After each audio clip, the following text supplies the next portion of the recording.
Welcome, everybody, to the Fretboard Journal podcast, brought to you by the Fretboard Journal magazine, of course. Join us at fretboardjournal.com. Get our quarterly print magazine. It's just $60 for 4 issues for the entire year.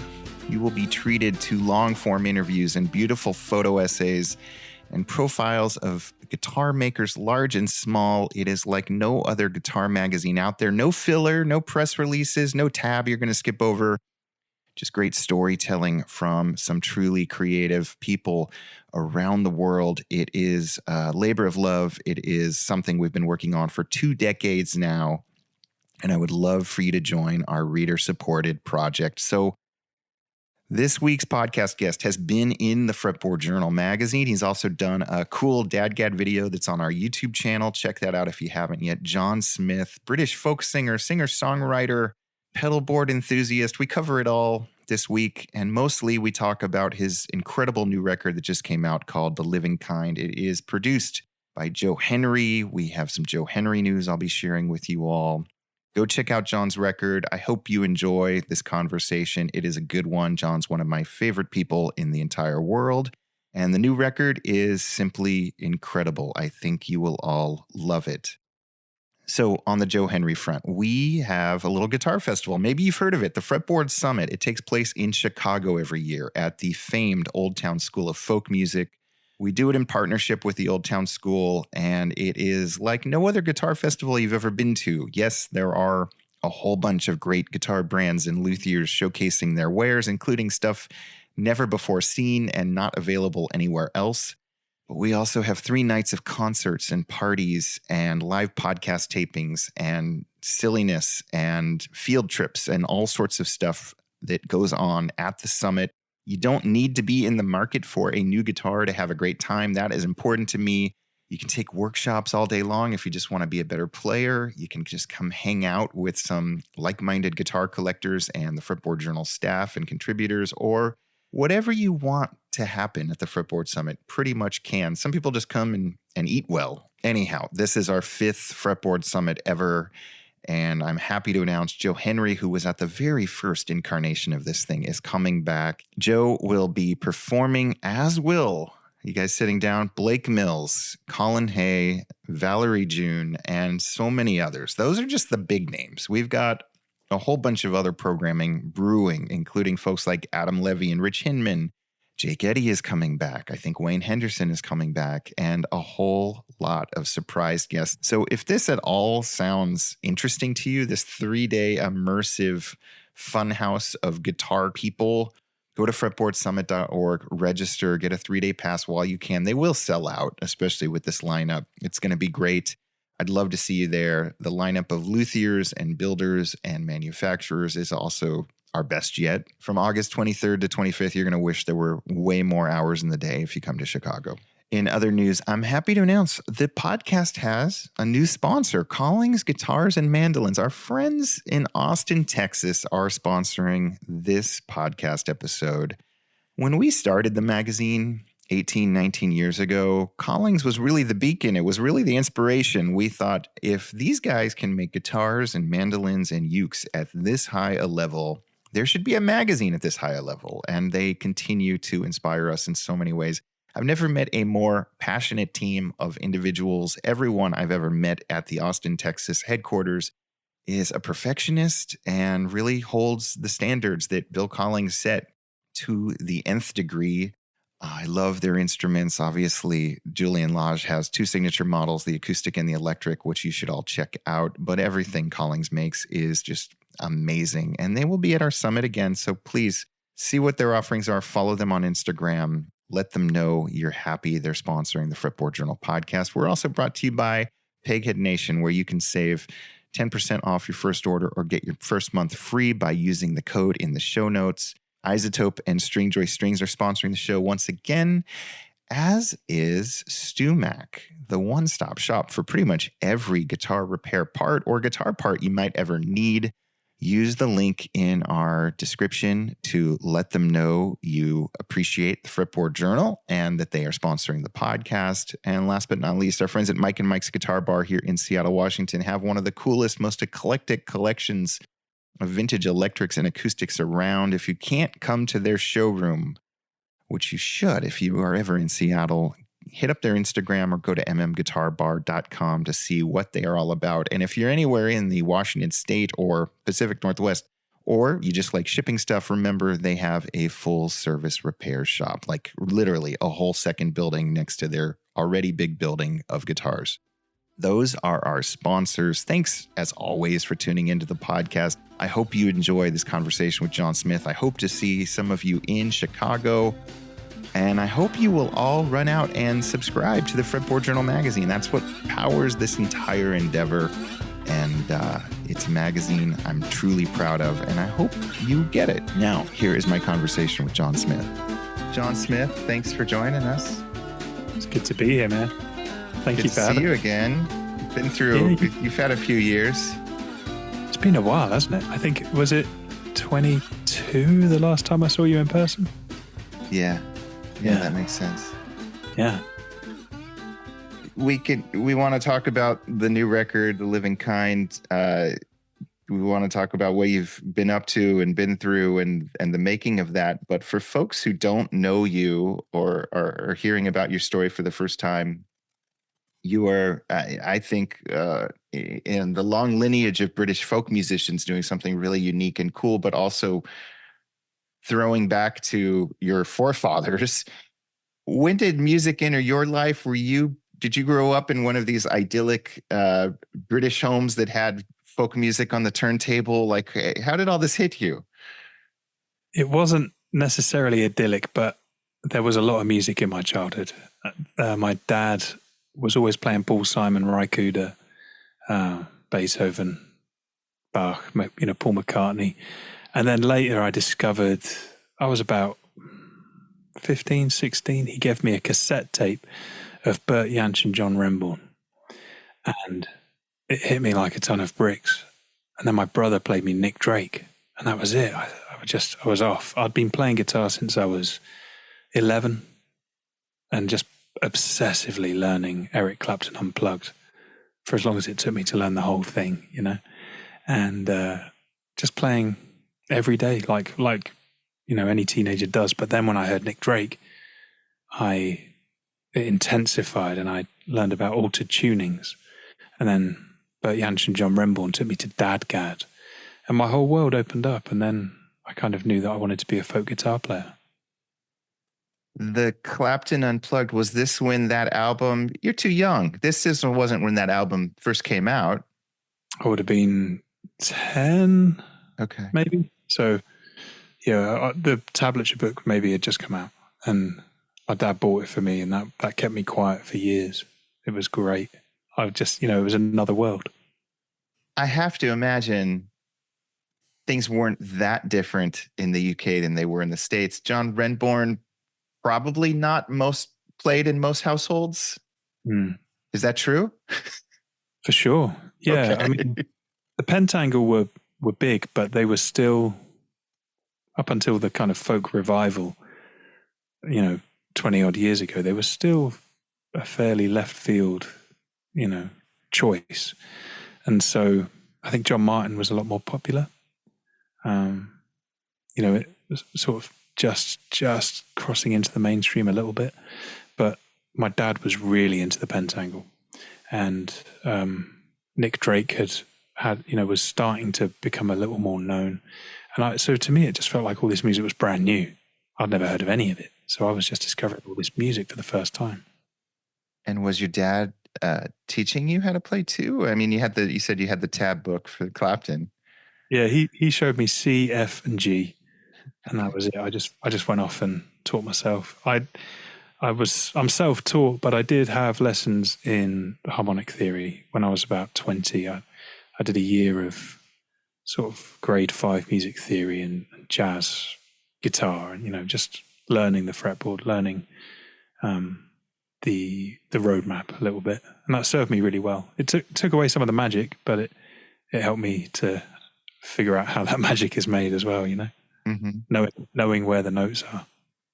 As a folk music obsessed young man, did you try to seek out these elder statespeople who were still alive? Yeah, I mean, I got to tour with most of them. I was very fortunate. I I left home and went to Liverpool when I was 19. And after I finished university, I just went and played as many open mics and bars and clubs and dinner restaurant gigs. And every night I was out gigging. I also had 4 part-time jobs. What were they? Let's hear them all. I worked in a comic book store. That was my favorite job. I worked in a Pakistani supermarket, and I worked in a cafe. I pulled pints in a bar at the Philharmonic Hall in Liverpool, so I got to see a lot of live music too. And sometimes I worked in the car park at the Liverpool Philharmonic Hall. It's dedication. And I was just doing what I could to pay the rent whilst going out every night and playing gigs. And then after a little while, I was playing in the lobby of a venue that was having a Songs of Nick Drake evening. They wouldn't let me play the gig, but I played in the lobby just for tips. And after the show, someone came over. He said, "You all right? I represent John Martin. I wonder if you'd like to come and open for him one night." I said, "Yeah." He said, "Right, great. Well, it's next Friday in Buxton," which is about a 2.5-hour drive from Liverpool. So I enlisted my mate who drove. I didn't have a car. So we went in his car. I pressed about 80 CDs on my mate's computer. My other mate who had a computer, I couldn't afford one. And so I'd recorded some songs at another friend's house. So I made all these CDs and drew on them. I called it the Fox and the Monk EP. And I went and sold them all that night for cash money after opening for John Martin to the biggest crowd I'd ever played to. And suddenly I had a handful of money. I had a big gig under my belt. And I realized, yeah, this is it. This is the music business. I'd recently gone self-employed because I got another gig that paid as much as like 3 of my part-time jobs. So I quit the jobs, went self-employed, and was instantly broke. And then the John Martin gig came along, and suddenly I thought, right, this is how I'm going to do it. So I started saving all the money that I made from that first tour with John. I paid for a record. Then I got that record pressed, took it on tour. Suddenly, I had a music business, and I was touring with John for 2 years. And all the while I was touring with John, I was phoning up festivals and gigs and just saying, "Look, I'm John Smith. I'm on tour with John Martin. Can I have a gig?" And they'd say, "Sure." So then I was going and playing and getting myself known.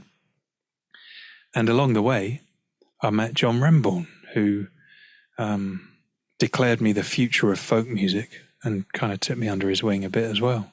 And opened for him a few times. I got to open for Davy Graham and Whiz Jones and all of these legends of British guitar music. I got to meet them and be friends with them. It was something else.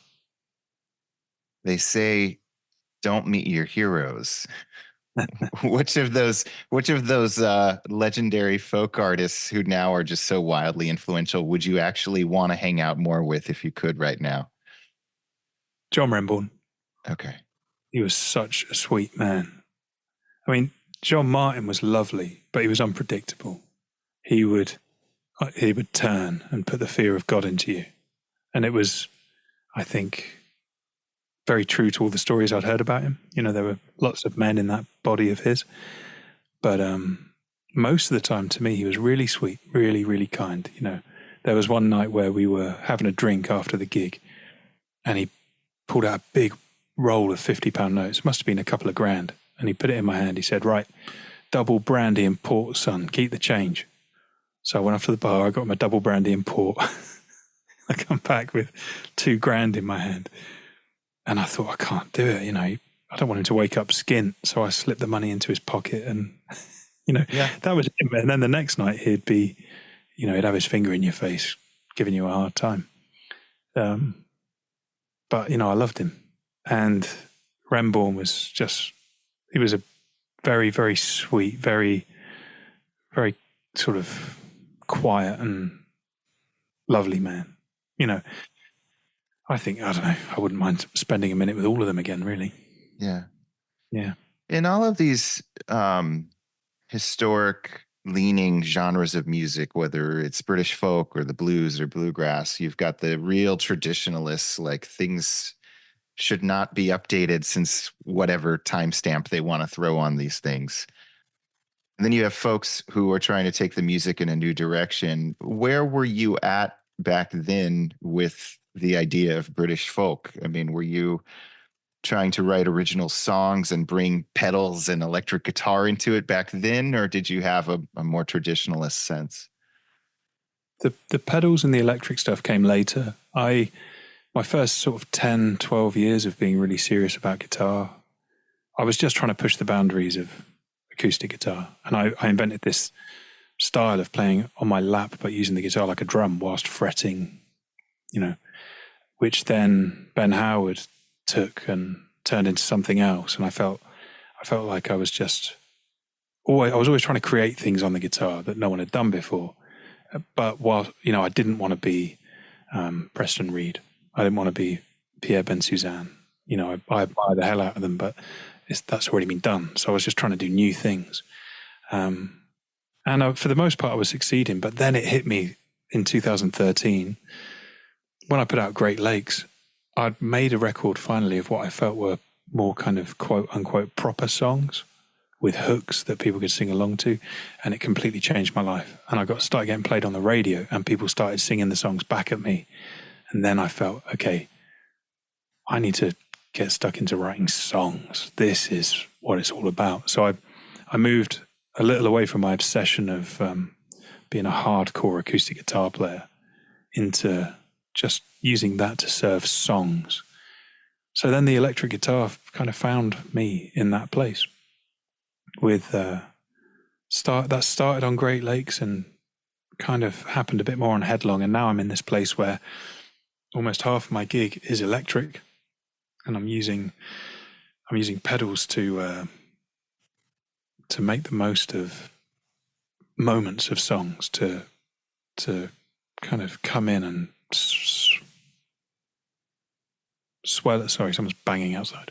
To make a verse swell or to make a certain line, burst in a different way. And what I really want when people come away from that gig, so I want people to kind of go,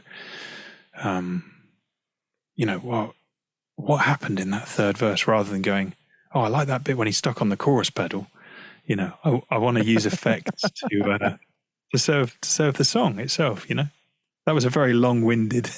Well, but yeah, but you are a real master at this, and this is not. I don't want to get too in the weeds on this, but like your mastery of how to subtly color your music with pedals, and you've been on that pedal show, the wildly popular YouTube show, and I think you brought them to tears, rightfully so, with your playing and your singing. But Dan cried twice now, yeah.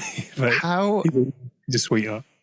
Did it start with one pedal and like, oh, I need to have a volume pedal because there's one part of the song? Like, how did you get into this? Because it's so easy to overdo the pedal thing and then become just, a pedal artist basically. And in your music, the last thing I'm thinking about is like, what's your pedal board look like?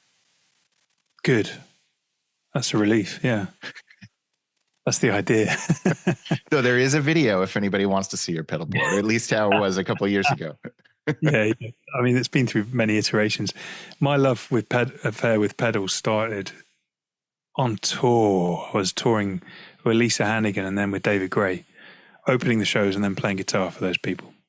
And so when you're on tour, you get something called a PD, right? Which is, say, $20 a day to feed you when you're on the road. And I would just eat the catering at the gig and stash that money. And every few weeks I would buy a guitar pedal, right? So I started with a ZVEX distortion and a reverb, and then realized, I can't really use those pedals live. They're not quite working for me. And I just went through a few things, buying and selling and trading up until in 2016, I got a Strymon Blue Sky. And that pedal changed everything because it's got that modulated reverb setting. So you can have like a hall reverb on one side, and then you can save the mod as your favorite and just click on that little bit of chorusy guitar on, and then dip it out. So I had that sitting on my acoustic preamp. Then I got the El Capistan, which has this rhythm that just goes chickadee, chickadee, chickadee, chickadee. And I thought, that's brilliant. So I started writing songs with that. And I've written like half a dozen songs just using that same setting on that same pedal. And I've used those two pedals on every gig I've played in the last 8 years. And it just came from there. And then I got, I needed a way to route an acoustic and an electric through the same pedal board. So then I got, the Lely pedal switcher and the channel switcher, and I had to fit my preamp in there. I wanted delay, and then I wanted an octave pedal, and the madness grows. And now I'm at the point where I'm using a Neural DSP Quad Cortex for all my routing, which is an unbelievable piece of kit marketed at metalheads. But for an acoustic player, it's great because you can plug in a mic and a piezo, so you can EQ them both separately and add effects. So you've got your whole gig in one thing the size of a laptop. And that is like the brain of my board with a load of, I've got like Strymon and Eventide and Chase Bliss, and I've got almost too much on there, but each pedal does its own thing that serves one or two songs. And for when I'm playing a big show, I just want to be able to have a little bit of a kind of a waveform of different flavors, that colors the gig. The main thing is you can turn it all off and play your guitar into a mic and still play those songs. Your songs have to be good enough to do that, but I really love taking pedals and just using them like watercolors, Do you find, at a typical John Smith gig, you're playing songs that are bringing your audience laughter or to tears, and your songs are very moving. Are Thanks. You able to do this sort of subconsciously where like you're playing the song and being present and the pedal stuff just kind of, what to do almost by rote, or does it change from gig to gig where you might go wild one night with the pedals and be thinking more about what's at your feet? No, well, I think like anything, it just takes a lot of practice. Yeah. So I almost missed this podcast because I was practicing and I completely lost track of the time. And I got a call from my press officer saying, "Where are you? Come on." Get on. You were there with a soldering gun trying to rewire your pedal board or something. Actually, I paid a professional to do that this week because it takes me too long. But I've been here all day, like just practicing my switching and singing the songs and not looking at the board so that I can be more in the song and just hit the right switch without giving it too much thought. Because I hate tap dancing at a gig. When I'm tripping over my pedals trying to find the right thing, it takes me right out of it. And I think it's a bad look as well when you're in the audience and you're trying to get on board. If you just see someone like looking at what's going on at their feet, that's not cool. So it's just a lot of practice, It's like you have to put your fingers in the right place. Turns out you have to put your feet in the right place as well. Yeah. So that's the downside of using a lot of pedals. You just got to coordinate. But it's all pretty restrained. I mean, you know my stuff. It's not over the top. So I try to keep the pedal movement to a minimum, just to come in and out at the right time. And you said both acoustic and electric are going through that. Let's go through your acoustic and electric guitar setup right now. What are you? Yeah, man. What are you using? I mean, is what you used on the new record the same thing you're touring with, or is it like a whole mix of stuff? So I took my filed Falstaff, which is almost a dreadnought size filed guitar. Now, Roger Bucknell of Filed in the Lake District of England makes some of the best acoustic guitars in the world. I mean, he is a genius builder. So I took the big one with me to Joe's place, and I took two mule guitars, my Mulecaster and my Mule Mavis, which is a thin line resophonic. I'd been sent the Mulecaster by Matt at Mule, and it completely changed the way I think about electric guitar. And I started writing on that guitar. I'd never really written on an electric guitar, but this hollow steel Telecaster invites songs and ideas, and it's very rewarding. So I took those two mules and the one filed. But now when I'm touring, I've got a smaller filed that I like to tour with. And since then, I've also acquired a thin line filed acoustic. Have I told you about this? It's like No, and we should pause. Filed, for folks who are just like, what are these guys talking about? This is a beautiful guitar. We're going to get to that. This is sort of the quintessential British folk luthier. Made guitars for Nick Jones, made guitars for others. Sort of an insider thing. Not many at all in the United States, but he's been working at it as a luthier for decades in the UK and servicing all of the British folk musicians, including some well-known rock musicians too, but very little presence over here, aside from the occasional Fretboard Journal mention or article. Sure. Yeah. Yeah, and this new guitar of mine has a 50th anniversary sticker inside it. This is about the size of his smallest acoustic model, but it says shallow. Yeah, so if someone's listening to this is a parlor-sized flat top with, what is that, 1.5 inches, 2 inches of depth at most? 2 inches, yeah. It's like the same as a thin line telly. How does that sound? It may sound awful over Zoom, but how does it sound unplugged? Sounds great, man. It sounds like an acoustic guitar that is maybe not as good as a filed, but it still sounds like a filed. It sounds like maybe one of the larger mass manufactured brands doing their hardest to make a good guitar.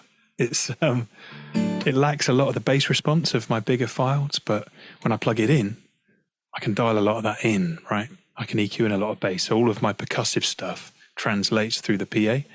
And I wanted this because now I'm touring with 2 guitars, this and my mule caster. I want to fit them both in a gig bag. Okay, so this is just practicality, travel guitar needs. There's nothing sonically going on positively with a 2-inch wide guitar. Well, that was the idea. And I said to Roger, do you think you can make a thin line acoustic? And he said, yeah, I'll give it a go.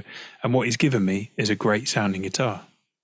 I mean, it doesn't sound as deep as my other filed guitars, but it still sounds amazing. I mean, what I meant to say before, it sounds better than, most guitars built by other people. It just doesn't sound as deep and all-consuming as my bigger filed guitars. So I became interested in thin line acoustics.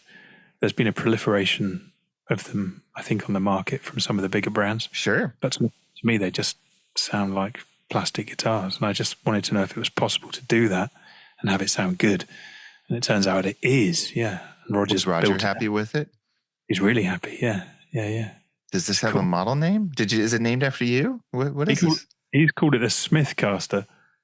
All of his guitars are named after Shakespearean characters. So I was interested in calling it a puck, but he was thinking he might have already done a puck. So it's kind of up in the air. Wow. Yeah. The braces from the top and the braces from the back must almost touch. There's only 1 inch between them, but there's a back panel. You can get in this back panel. I've got my LR Baggs dual source pickup in here. So the control plate is on the back of the guitar. The mic is further up. It sounds awesome plugged in, man. It sounds amazing. I took it to Marty Schwartz recently when I was in the States, and he couldn't believe it. It's very cool. Yeah. All right. So I've been so enamored with that. Go over what's the mule again? Which one? The mule caster. Yeah. Are we filming this? Will this be? We'll share some excerpts from it. Yeah. Oh, okay. Yeah. Right. Forgive the mess in this joint. This is blue. And this is one of the best guitars in the world. I love this instrument. This is a steel Telecaster by Matt Ike at Mule Guitars. And it's changed everything. Yeah, I'm completely in love. So cool. How did you and Mule connect? I wrote to him.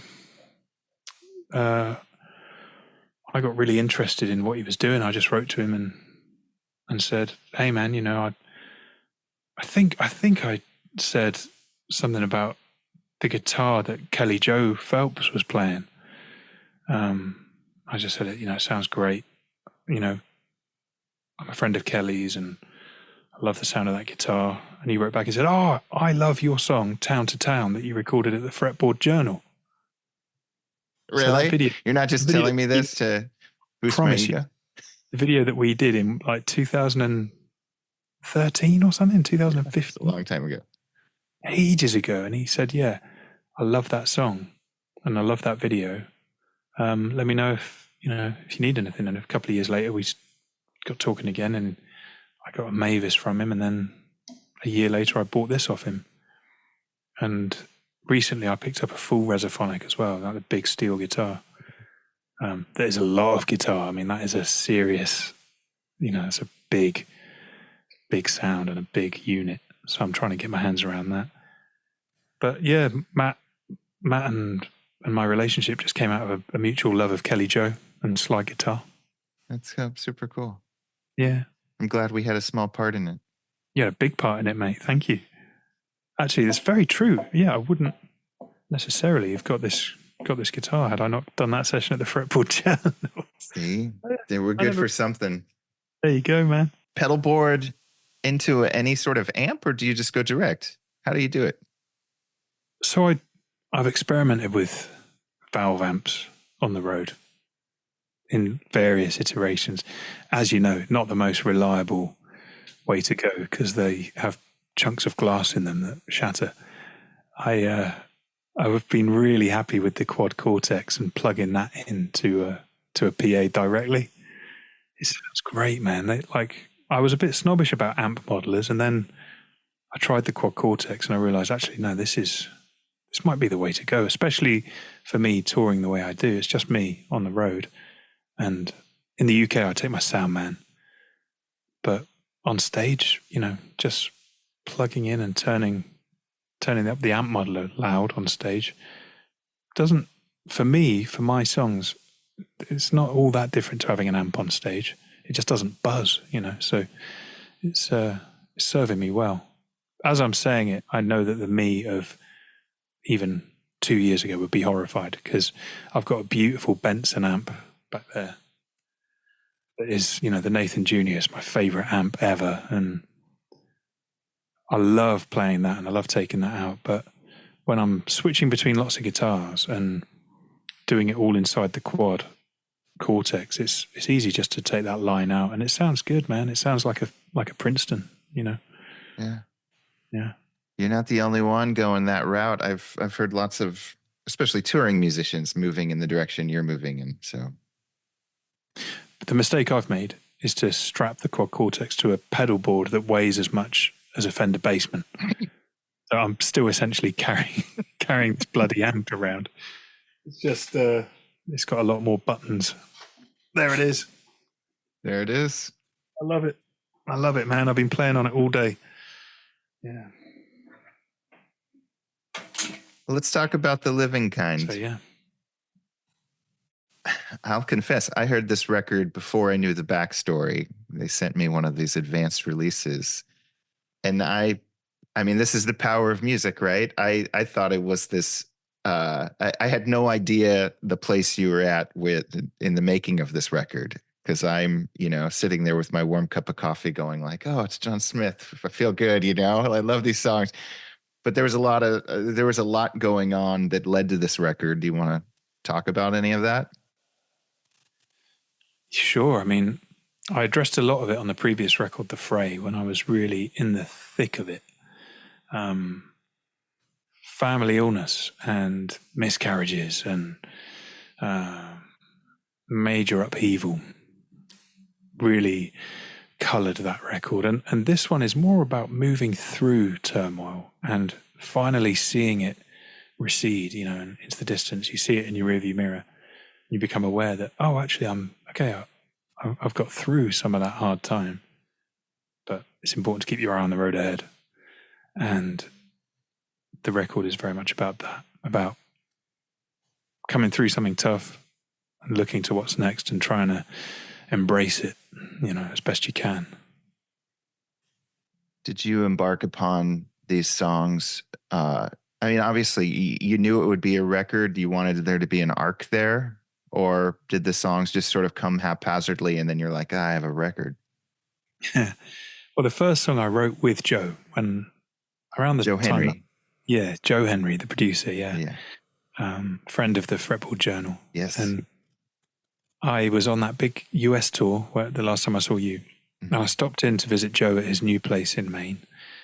And after dinner one night, we wrote a song called Lily and we demoed it. And after listening back, he said, there's no reason why we shouldn't make a record here in the house. So 1 year later, I was back there, almost to the day. I was back in Maine. And it was freezing cold. The temperature plummeted to minus 25 Celsius. And we just locked ourselves away and cut this record in 4 days. Live, me and a bass player, Ross Gallagher. And Levon Henry there engineering and adding saxophone and clarinet. And Joe doing his masterful, subtle thing of, steering the ship and making decisions that are almost imperceptible, but just steering you in the right direction. It was written very intensively. That first song came and then another song, and then I had a busy summer of gigs, and I took December and January to write the record. About 6 weeks in total of writing every day. And the songs I suppose, they happened fairly haphazardly, as songs do. You just write what feels good in the moment that you're writing. But when it's a body of work, you realize that, there is an arc. There is a set of themes, but I think first you have to write it all in order to become aware of what that is. Like your subconscious gives voice to things that you aren't aware that you're not aware of happening, and then you hear the songs back and you realize that actually you've been making a confessional, or you've been saying something that you didn't quite know how to articulate, which is that's the beauty of songwriting. It can be a very healing tool. And when Joe came to recording them, I think he did have the sense that there could be an arc there. A few people have described it as a song cycle, and so I think he wanted to sort of cocoon me in a sound that was me, but it was also idiosyncratic to the time and the place and the session, And so our joint love of Hegira by Joni Mitchell, and Solid Air by John Martin, and Spirit of Eden by Talk Talk, and we're both big Tom Waits fans. All these artists who create an atmosphere that exists just for one record. And Joe's decision was just to limit us to 4 channels and to have me at front and center, and to have other voices just coming in and dancing around me. And I put chorus on most of the guitar just to give it that warm, sort of shiny, nostalgic, whatever it is, that comforting sound of an affected guitar. And we came out with a record that sounds like me, but I don't think I'll make another record that sounds like that again. Yeah. Yeah. When you're writing songs, is there one guitar that most of them come out of? Yeah, I mean, I wrote half the record on Blue here, on the Ullcaster. I wrote most of the acoustic songs on my old Martin. I picked up an old 0018, 1963, at the start of 2023, I think. No, maybe 22. I don't know. I picked it up a while ago. I traded up, when I started touring America, it was still at a time where you could come and pick up an old Gibson for $700. So I bought an LG1 that had increased in value, shall we say. Yeah. So I traded that up with a D28 that I picked up in Florida for a song. But they both stopped talking to me. The way guitars just, one day they stopped talking to you. So I just took them to Replay Acoustics out in Kent. And I'd heard he had a 0018, and I just had it in my head that that's what I needed. I picked up this guitar and it started singing straight away. So I traded up 2 older guitars and got this other one. And yeah, it feels good, man. I'm wary of vintage guitars, but I got a really good one. I did get a really good one. Yeah, that's great. I wrote a lot of the songs on that, and Joe, of course, he's got various 1930s Gibsons and things that he lets me play on. So I should know this because I know Joe pretty well, but he relocated from Pasadena. He had that incredibly beautiful house where he recorded so many stellar records at. Relocated to Maine. When he proposed you come and cut a song, and was that like one of the first sessions he had done at his Maine home, or had he been doing that a lot. The only thing he'd done was his own record, The Gospel According to Water. Okay. Which I had played on remotely. Various people had played it remotely, but he hadn't invited anyone else to come in to that new house and record. So he pretty much, took a leap of faith, I think. Well, it sounds like you did too, because you were stuck with him in a blizzard writing an album. Yeah, I mean, if I didn't know Joe, that might have been weird. But he's one of my best mates. So I've known him a long time. So that bit of it was great. I get to spend time with Joe. I love Joe. The leap of faith was making a record in a room that isn't necessarily soundproofed. And so the snow actually served us quite well. It made it impossible for anyone to approach the building, pretty much. So we were in this kind of isolated, insulated studio that was essentially a house in the middle of the woods, surrounded by ice. Mm-hmm. It was something else. I'm sure I'll never find myself in that situation again. Oh, but never, Yeah. Did you bring the very complicated pedal board with you? No, I wasn't working the quad cortex at that point. Okay. I didn't have anything quite that space saving, so I took a big pedal train with various pedals on it, and always the Blue Sky and the El Cap by Strymon, and a few other bits. And I took a punt on the hologram microcosm. I just heard it was great, and someone said you can make really nice drones with it. And I thought, well, I like drones. I'm crazy about talk. So I just bought it and had it sent to Joe and plugged it in. And the first thing I did on it made this noise. I just took a photo of it and was like, right, we're going to use that. And that is all over the record. This one thing that you can do on that pedal is all over the record. So I put an EBO. I've got this, there's this thing I like to do where you get a brass slide and get an EBO, and then, vibrate your string and then move the slide. And it just makes that you can then just lengthen the,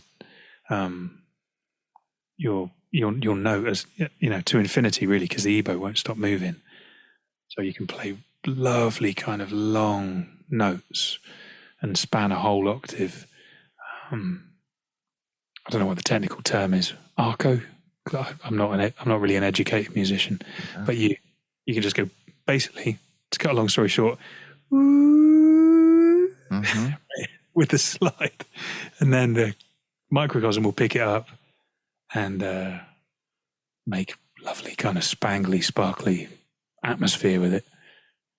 So I did that, and then I ended up putting that on about 5 songs, and that's responsible for a lot of the background noise. And then Levon playing a clarinet to that and vibing off of that and putting down this other voice, and then suddenly we've got a world to inhabit. You stick an acoustic guitar in the middle of that, it sounds brilliant. Yeah. A couple of thoughts. You do need to come to the Fretboard Summit one year to meet Duncan Price and his infinite sustain fretless guitars. I would like to meet that guy. Secondly, I can't think of a better pairing than you and Joe Henry. I mean, it makes sense that you guys are great friends, but you guys are meant for each other, the sound-wise, aesthetically, everything. Thank you. I have tremendous pride in the fact that I introduced Joe to DADGAD tuning. And wow, you're the one. I'm the one. And he went and then wrote a record in it, and he and then I went and played DADGAD, improvising DADGAD to his songs in DADGAD, and it's been a thing, and we've gone on this journey together. And he's then gone with it and showed me chords that he's come up with in DADGAD that have never occurred to me. So he's a brilliant guitar player, Joe. But, he plays guitar just like Joe Henry. He can't really explain to you what he's doing. He just does it, and it's unbelievable. So he was showing me these chords that he'd come up with, and I was like, you bastard. Why didn't I think of that? He's just brilliant. So we've had a lot of fun going back and forth with different tunings, and I've learned a lot from him. Isn't that cool that in whenever that was, 2023, 2024, people are still coming up with new chords for DADGAD or anything? Like, it's amazing. Yeah. I mean, honestly, I think it was like 2017, maybe. I showed him that tune, and then the next time I saw him, a few months later, he had all these weird moves and chords and things. He'd just gone away and gone deep into it, and taken Dagad somewhere where I'd never heard it taken before. It's pretty amazing. Yeah. Yeah. You expressed a little concern for vintage acoustics a few minutes ago. Did you use any of Joe's amazing collection on this record of vintage Gibsons and everything else he has? Yeah, that 1931 L00, the mahogany one that he's got. That I played that on 2 songs. That is a really perfect acoustic guitar, and it's held up somehow through all those years. It just sings and plays beautifully, and that was the main voice in a couple. And then he's got a Gibson Nick Lucas, but Joe introduced me to Collins guitars really. So I played. He's got the Julian Lage acoustic, and Collins were very kind and sent us the 470 JL, which I like so much. I took one home with me. Great guitar. So there's a mix of old Gibsons, my Fylde and Mules, and then some Collins on there as well. Very cool. Yeah. How do you recreate, or do you even attempt to recreate the album vibe when you're touring with this, promoting this record? What's the lineup? What are you doing these shows solo? How are you going about it? Yeah, I've decided to go solo, to try and replicate the album with I would have to hire a jazz bass player to try and inhabit a similar territory to Ross Gallagher, and I would have to find someone to play multiple instruments to approximate somehow what Levon Henry was doing, which I believe is probably impossible. So I decided I'll just go and do this by myself. I've picked up some new pedals and things, and I'm trying to create an atmosphere in which to reinterpret these songs. And I find, unless I'm really comfortable with musicians, I find myself always pushing forward and driving things, and it's a bad habit, because I'm so used to playing solo. I just felt, with these songs, given that they are so personal to me, in a way that other songs might not have been, I just want to play them solo and explore them a bit. Maybe I'll play them with a band later, but this time I just want to really dig into them alone on a stage and sing the hell out of them. Try and make it about the guitar and voice, Yeah.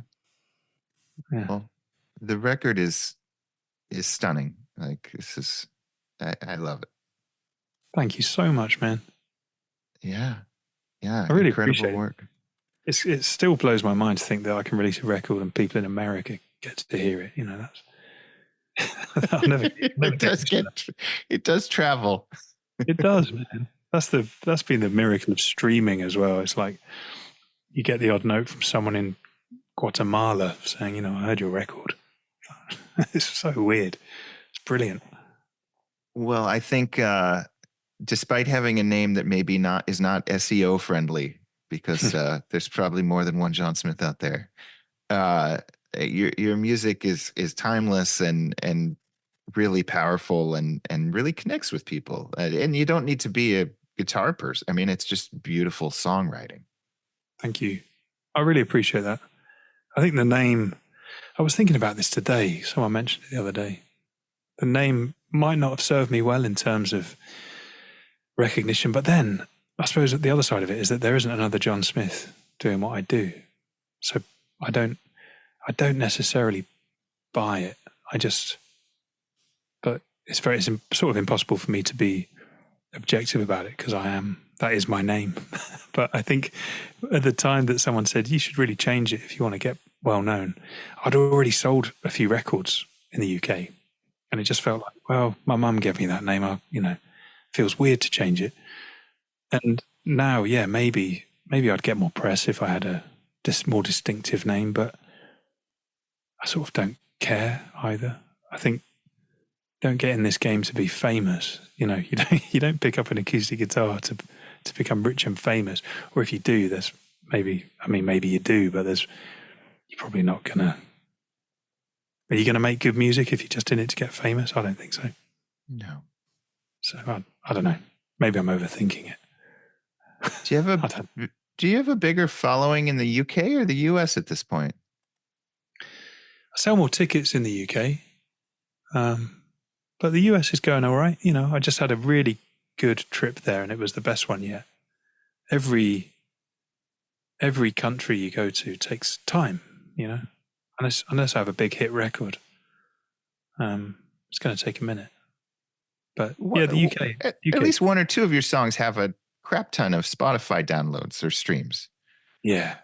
What is that account? Is that a soundtrack thing, a TikTok thing? Is that just a great song gets spread? You know, it was one of those things that just completely took me by surprise. I don't really use the word luck very often, but you know, if you work really hard and you put yourself in the right place, then you can get lucky.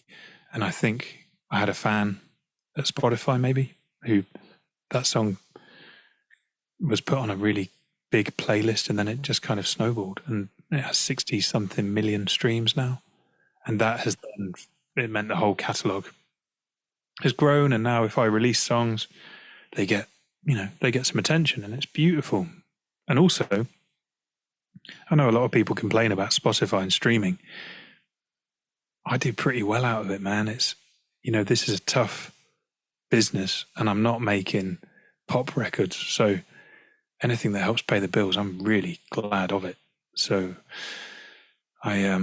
whenever anyone asks me, yeah, but streaming, it's not very good for music, is it? I completely disagree. And most of the people who are having a bad time with streaming signed bad record deals, and they've got labels who are coining it and keeping all the money. I own all my masters. I've been really careful through the years not to give anything away. So I own everything. So when I get paid from Spotify, it's all right, man. It's actually pretty good. So I'm all for streaming. You got to find that person who added you to that playlist. Yeah, yeah. I mean, they operate behind a very considered veil, right? So I can't phone them up and say, hey, I'm putting out a song. You want to put it on a big playlist? It's just not how it works. No, I have no idea who it was or how that happened, but whoever it was, I'm very grateful to them, because that song helped me reach a bigger audience and helped me pay the bills during the pandemic. Man, it was a good thing. What's your favorite kind of venue to play, especially given like playing solo? You got the pedal board. I'm sure you've played tiny, loud folk clubs and beautiful theaters. Does one work better than the other for what you're trying to do? I really like playing churches. I like the high ceilings and natural, well, man-made, but you know what I mean, natural reverb in a place. Yeah. There are, a big dead room is tough. You have to manufacture an atmosphere, but when you walk in somewhere and you go, oh, and you hear that, oh, you hear it come back to you. That's beautiful. I like rooms like that, big theaters, big churches. But I came up through clubs and bars, and I suppose at the end of the day, it's all about who's in there and how willing they are to be engaged and get on board with you. And if you've got an audience who is up for it, it doesn't matter where you are. You know, some of the best gigs I've ever played have been in tiny rooms to 50, 100 people who are just there, switched on, listening to everything. And that's a great feeling. Conversely, the worst feeling in the world is if you're in that same kind of room and no one is really engaged for whatever reason. They never heard of you. They're drinking, whatever. That's a nightmare. Take me back to the church, let me play in the reverb. But I've got a gig pretty soon at the Union Chapel in London, which is a huge, cavernous space and beautiful stained glass everywhere. The light comes in and the sound bounces around, and that's my kind of venue. Hearing the noise reverberate around. I'm looking forward to sticking on the delay pedal in there. Yeah, you should film that. Yeah. I'm gonna get a bit of it filmed for sure. There are budgetary concerns with filming in the capital, but I've got a mate who's going to do a little bit of guerrilla work for me. Perfect. That's all that's needed. Yeah, that's it, man. And people only watch 10 seconds anyway before they get bored, you know what I mean? Some people. Fretboard Journal readers, they stay till the very end. They watch the whole hour and a half. Yeah.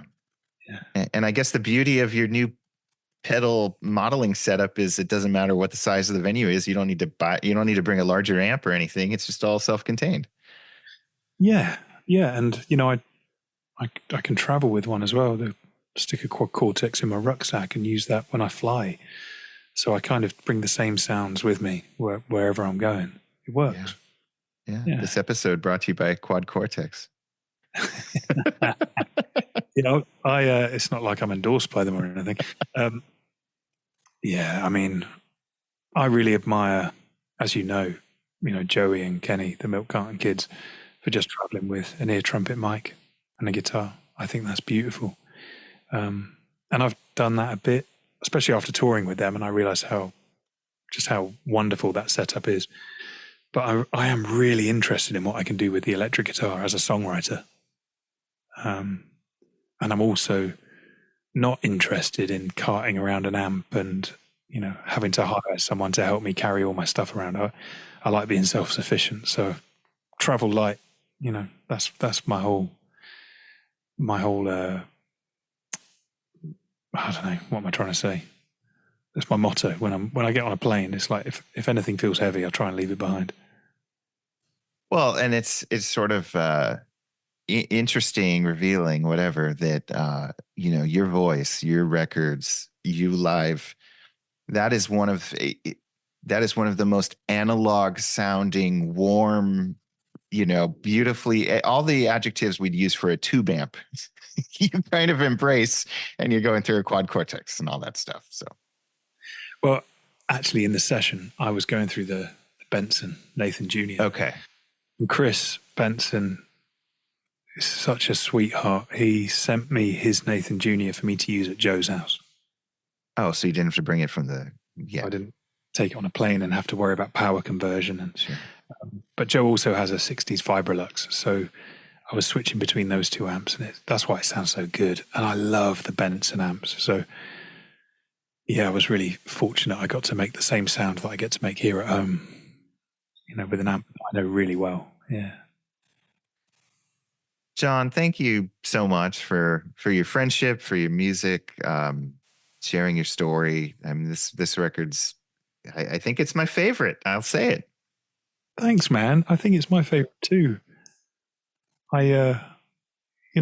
Quite often in the run up to releasing an album, you feel absolutely miserable and terrified because for whatever reason you don't have a faith in it.